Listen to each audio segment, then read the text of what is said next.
Hello बच्चों, let's read this question. This question says BCl3 is a planar molecule whereas NCl3 is pyramidal because. So इस question में कहा गया है कि जो BCl3 है वो प्लेनर मॉलिक्यूल होता है लेकिन NCl3 पिरामिडल होता है और हमें इसका रीजन बताना है। और हमारे पास यहाँ पे चार ऑप्शंस गिवन है, option A B C and D. So इस क्वेश्चन को सॉल्व करने के लिए जो की कॉन्सेप्ट रिक्वायर्ड है वो है हमारे पास यहाँ पे structure of BCl3 and NCl3। सो अगर हम देखें तो BCl3 का स्ट्रक्चर कुछ इस तरीके से होता है।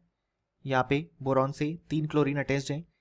यहाँ पे अगर हम देखें तो बोरॉन का जो हाइब्रिडाइजेशन है वो है sp2, क्योंकि यहाँ पे 3 बॉन्ड पेयर प्रेजेंट हैं और बोरॉन के पास कोई भी लोन पेयर नहीं है, क्योंकि यहाँ पे हमारे पास बोरॉन के पास 3 वैलेंस इलेक्ट्रॉन होते हैं जिससे 3 बॉन्ड बन चुके हैं। सो यहाँ पे हमारे पास हाइब्रिडाइजेशन है sp2 और शेप हम देख सकते हैं आया है ट्राइगोनल प्लेनर।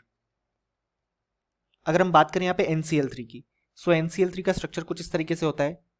यहाँ पे हमारे पास और ये नाइट्रोजन पे एक लोन पेयर प्रेजेंट है।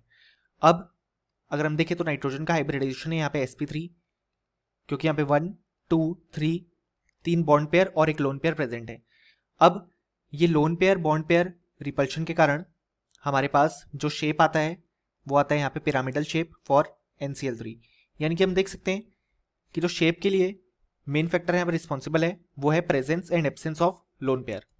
सो यहाँ पे करेक्ट आंसर हो जाएगा BCl3 has no lone pair of electron whereas NCl3 has a lone pair of electrons. इसी कारण से ऑप्शन भी बिल्कुल करेक्ट हो जाएगा।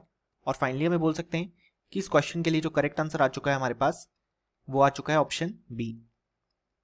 Hope you understood it well. Best of luck.